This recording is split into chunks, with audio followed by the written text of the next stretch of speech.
बजरंगबली का दर्शन करें पहले आप लोग, उसके बाद हम लोग डिस्कस करेंगे कि आपका सिन पेन होता कैसे है और वो दूर कैसे होगा।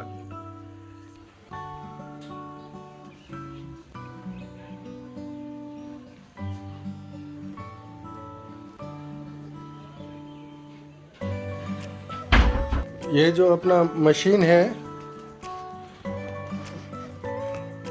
ये सिन पेन को दूर करने के लिए एक बेस्ट चीज़ है, लेकिन उससे पहले समझ ले कि सिन पेन होता कैसे है और क्यों होता है।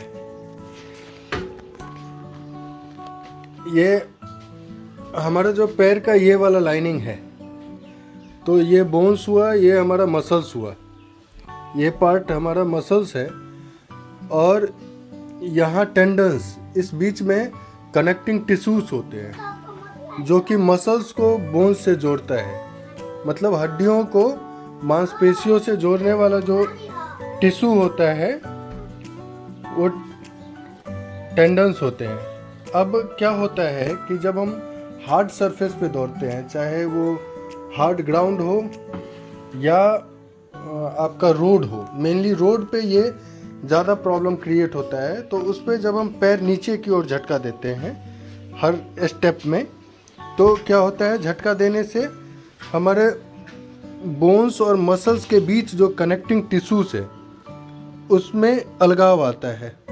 बार बार झटका आने से उसमें कुछ डैमेज होता है, टूटता है, और वो टूटने के कारण कभी कभी स्थिति ऐसा आता है कि लोग चलने में भी उन्हें दिक्कत होता है और यहाँ सीवियर पेन होने लगता है। अब ये पेन होने का सबसे मेन कारण है हार्ड सरफेस पे दौड़ना। या तो कभी ना कभी आप शुरू में हार्ड सरफेस पे तेज दौड़े हों।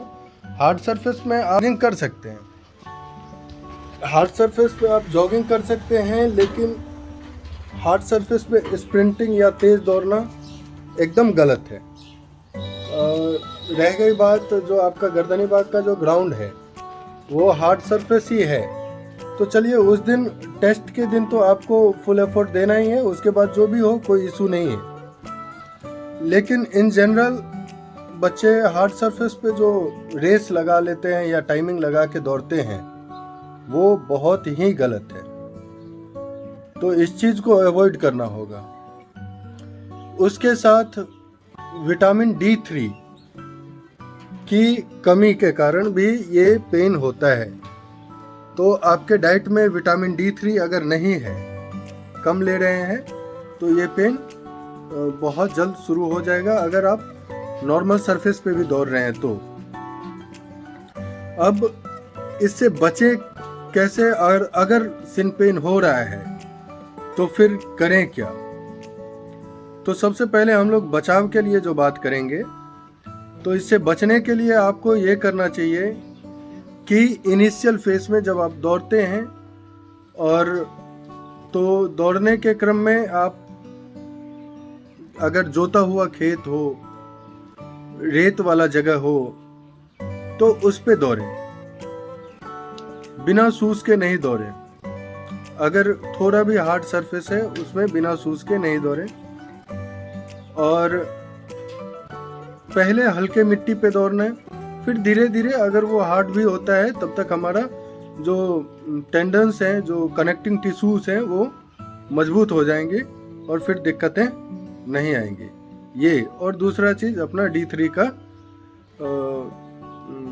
जो लेवल है उसको मेंटेन करके रखें। अब एक बड़ा सवाल आता है, जो विटामिन D3 का लेवल कैसे मेंटेन करें, कैल्शियम कैसे मेंटेन करें। एक बहुत फ्री का आपको आइडिया बता रहा हूँ। एक उपचार है जिसको अगर आप यूज़ करते हैं तो कहीं से कोई शक नहीं है कि आपका 2 से 3 दिन में जो D3 का कमी है वो सब दूर होने लगेगा, और कैल्शियम भरपूर मात्रा में, चाहे आप टैबलेट्स लेते हैं उससे कहीं ज़्यादा मात्रा में कैल्शियम आपको मिल जाएगा। ऐसे आप YouTube, इंटरनेट, इस सब पे भी मैं जो आपको बताने जा रहा हूँ उसका फ़ायदा देखिएगा तो आपको मालूम चलेगा। आपको क्या करना है, सहजन, सोहजन भी कहते हैं, सहजन का जो पत्ता होता है वो बड़ा बड़ा जो सब्जी में हम लोग यूज़ करते हैं, जिसको खाते हैं हम लोग, तो उसका पत्ता को आप लोग क्या करें, ग्राइंड कर दें, मतलब पीस लें, पीस के उसमें कुछ मिश्री वगैरह मिला के उसको पी लें। थोड़ा टेस्ट में ख़राब लगेगा, उससे पहले धो लें। ये कैल्शियम, प्रोटीन, मल्टीविटामिन्स और आपका विटामिन D3, ये सब का एक रामबाण चीज़ है, इसको ज़रूर यूज़ करें। अब ये यूज़ करने के बाद आप कुछ एक्सरसाइज वगैरह भी साथ में करें। इसको यूज़ करना है आपको लगभग जब तक आप फिजिकल कर रहे हैं, तो हर अल्टरनेट डे में आप आधा ग्लास पी लीजिए, बेस्ट रहेगा आपके लिए। फिजिकल ट्रेनिंग जब तक कर रहे हैं, अल्टरनेट डेज में एक दिन बीच करके। शुरू में इसको कंटिन्यू करें, लगभग 4-5 दिन तक डेली पिएं। उसके बाद एक दिन बीच करके आप लोग इसका इस्तेमाल कर सकते हैं, कभी भी इस्तेमाल कर सकते हैं, खाली पेट खाना खा के कभी भी, कोई इशू नहीं है। अगर सुबह में नाश्ता के बाद इस्तेमाल करते हैं चाय के रूप में तो बेस्ट है। हम लोग तो कभी कभी अपने ट्रेनिंग सेंटर में जो इवन बिहार पुलिस दरोगा के जो बच्चे आए हुए थे, तो उन लोगों का बड़ी क्रिटिकल स्थिति था। हम लोगों ने चाय को बंद करा के इस सहजन के पत्ते का चाय का इस्तेमाल करना शुरू किया और उसका बहुत अद्भुत फ़ायदा हुआ। बच्चों का दर्द वगैरह इधर उधर जो भी था, आप लोगों के शरीर में जब आप फिजिकल करेंगे तो बहुत सारे दर्द आएंगे, वो सब दर्द धीरे धीरे 2 से 3 दिन में गायब हो जाएगा इस सहजन के पत्ता से। ये चीज़ आप समझ लीजिए। अब मैं आपको बताता हूँ एक्सरसाइज जो कि सिन पेन से आपको बचाएगा। अब मैं वीडियो का मोड चेंज करता हूँ, देखिएगा। आप वेट जो है जब लेते हैं, वेट बहुत ज़्यादा ना लें, ये बहुत ज़रूरी है। बहुत ज़्यादा वेट लेने के बाद क्या होगा, जो मसल्स बल्की हो जाएगा। इसमें ये एक एक्सरसाइज है कि आप सीधे बैक कर सकते हैं,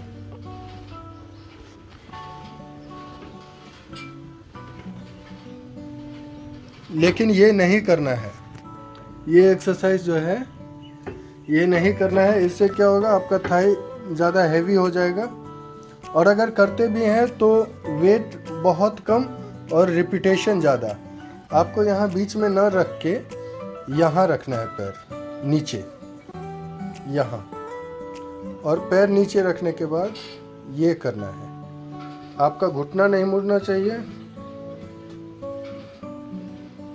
आपका पंजा का बस मूवमेंट होगा इस तरीके से।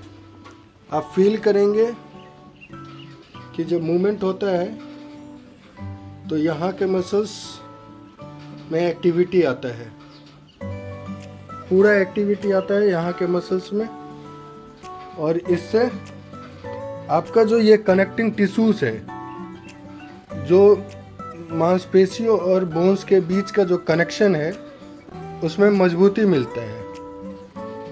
तो फिर उसके बाद अगर कभी यदा कदा आप अगर तेज़ दौड़ भी गए तो तुरंत ये दिक्कत नहीं आएगा। ये दिक्कत वैसे लोगों को अक्सर आ जाता है जो कि फिजिकल का ट्रेनिंग जो है डायरेक्ट रोड पे शुरू कर देते हैं, और वैसे लोगों को भी आता है जो कि भले ही बहुत ज़्यादा ट्रेंड हों, लेकिन बहुत ज़्यादा तेज़ी से हार्ड सरफेस पे दौड़ जाते हैं कभी कभी। ये दर्द एक बार अगर आ गया तो स्थितियां कभी कभी ऐसी होती है कि आपको 2 महीने तक बेड रेस्ट लेना होगा। ये लोग कहते हैं ना कि कुछ एक्सरसाइज करते रहो तो ग्राउंड का दर्द ग्राउंड में ही जाएगा, इसमें ऐसा नहीं है। अगर ये दर्द आता है तो आपको एकदम फुल रेस्ट लेना होगा, दौड़ना तो भूल ही जाना होगा, कम से कम 1 महीने के लिए। डॉक्टर प्रिस्क्राइब करते हैं 2 महीने। तो इसलिए इस दर्द से बचना ज़रूरी है। इसके लिए रोड पे तेज़ दौड़ने से बचना ज़रूरी होगा। अभी अपने जिम सेट पे आप इसका दूसरा एक्सरसाइज भी कर सकते हैं।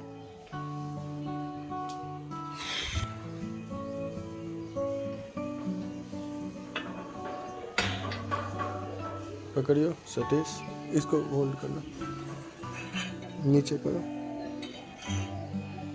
और नीचे, और नीचे, और नीचे जाने दो, और जाने दो पूरा। हाँ गुड, पकड़िए इसको, मैं पकड़ूँ।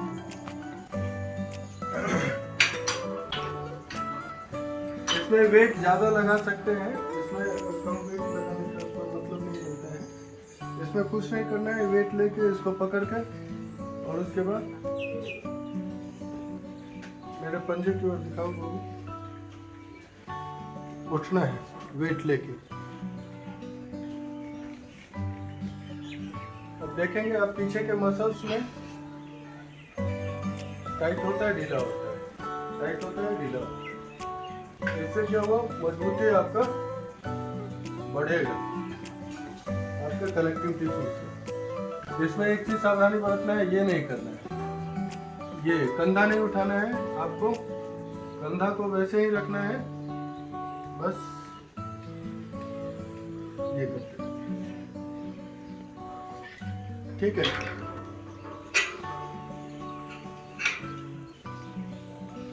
और इन दो एक्सरसाइज को करने के बाद इनकेस अगर आपको ये सब व्यवस्थाएं नहीं है तो आप कुछ नहीं, आप दीवार के सामने ही खड़े होके सीधे बस बिना वेट के भी ऐसे आप डाउन कर सकते हैं।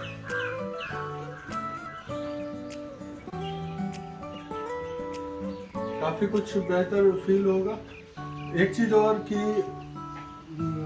सरसों तेल का इस्तेमाल ज़्यादा से ज़्यादा आपको करना है। कम से कम जब तक आप फिजिकल कर रहे हैं तो 2 से 3 टाइम ज़रूर बेहतर तरीके से उसका अपने से खुद से मसाज कीजिए।